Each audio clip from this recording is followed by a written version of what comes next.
Hello and welcome to The Explainer. Today we're tackling something huge, a crucial public health role for every single Canadian pharmacist, guiding patients through smoking cessation. Think of this as your practical go-to guide for changing lives, one conversation at a time. All right, let's just start with a number because it really sets the stage. Over 37,000. That's how many Canadians die from smoking every single year. It is still the #1 cause of preventable death in our country. We're talking more than car accidents, homicides, and other substance issues all put together. So that brings us right to the big question, doesn't it? What's your role in all this? Well, as a pharmacist, you're one of the most accessible healthcare providers out there. You are right on the front lines, perfectly positioned to step in, offer support, and really guide patients down the path to quitting for good. Okay, so here's our game plan. We'll start with your essential role, then we'll dive into the real nature of nicotine addiction.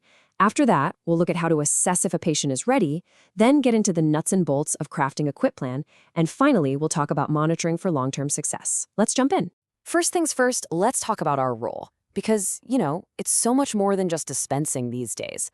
Modern pharmacy is all about active patient counseling, being a health coach, especially for chronic conditions. And let's be clear, that's exactly what smoking is. And this is probably the most important mental shift we can make. Nicotine addiction isn't some moral failing or just a bad habit. The DSM-5 actually classifies it as tobacco use disorder. It's a treatable medical condition. The moment we start framing it like that, for our patients and for ourselves, the whole dynamic changes. It opens the door for real, effective, and empathetic care. Right, so to really help our patients, we've got to understand what they are truly up against. So let's pull back the curtain a little bit and look at the science of why quitting is just so incredibly hard. To really get why quitting is so tough, you have to see that patients are fighting a forefront battle. It's not just the physical part, the withdrawal symptoms that peak in the first 72 hours. It's also psychological, that comforting hand-to-mouth ritual. And then you've got the social triggers, which are huge. They're woven into daily life, like that morning coffee or a break at work. Understanding all 4 of these is the only way we can build a plan that's actually going to work. Okay, now we're getting to the really practical stuff, the assessment phase. This is where we stop giving generic advice and start building a truly personalized plan. Think of what's coming up next as your clinical toolkit. And the foundation for any good intervention is this wonderfully simple framework called the 5 A's. You ask about smoking, you advise them to quit, you assess their readiness, you assist them with a plan, and you arrange for follow-up. It's a simple, powerful roadmap for pretty much every patient interaction. So the very first question we need to answer is all about timing and motivation. We have to figure out, where is this person in their own journey?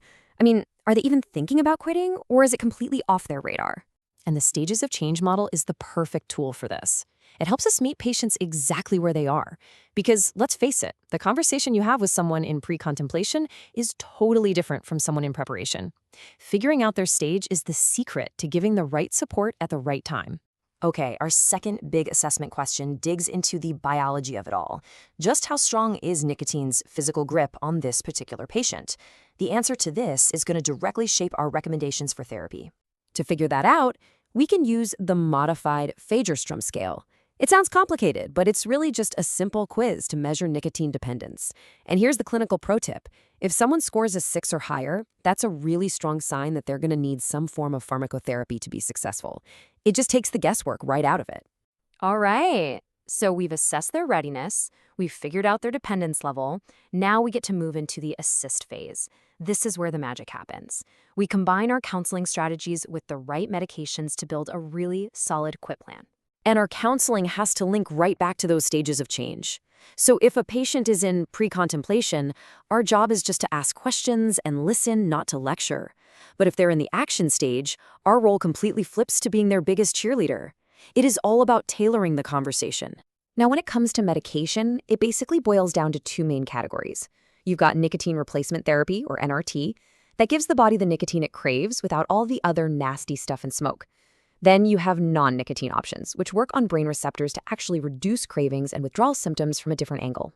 Inside that NRT category, we have a whole toolbox: gum, lozenges, inhalers, sprays, the patch. But here's the key takeaway, the thing you really need to remember. You don't have to pick just one.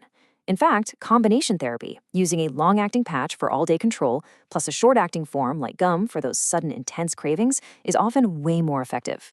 And on the non-nicotine side, the big three are varenicline, bupropion, and cytisine. The most important thing here is that these are all prescription meds, which means they absolutely require a thorough patient assessment from you to check for contraindications and any potential drug interactions. And if you need a powerful motivational tool to share with a patient, look no further. This is incredible. We can talk about something really concrete, years of life they can get back. I mean, look at this. Quitting between 25 and 34 can add a full decade to their life. Even quitting later, between 55 and 64, adds 4 years.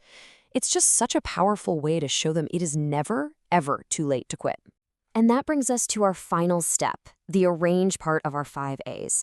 And this is so critical. A quit plan is not a set it and forget it kind of thing. Consistent follow-up, real monitoring, that's what turns a quit attempt into long-term success. So during your follow-up chats, this is basically your checklist. You're checking their smoking status, obviously, but you're also asking about their cravings, their withdrawal symptoms, any side effects from the meds, weight changes, and this one's really important, any changes in their mood. This is what lets you fine-tune the plan as you go. And this might be one of the single most important messages we can ever give a patient. Relapse is normal. It's part of the process for most people. We need to help them frame it not as a failure, but as a learning experience. It's a chance to figure out a trigger, to tweak the strategy, and to build an even stronger plan for the next go-around. You know, at the end of the day, our message can be as simple and as powerful as this.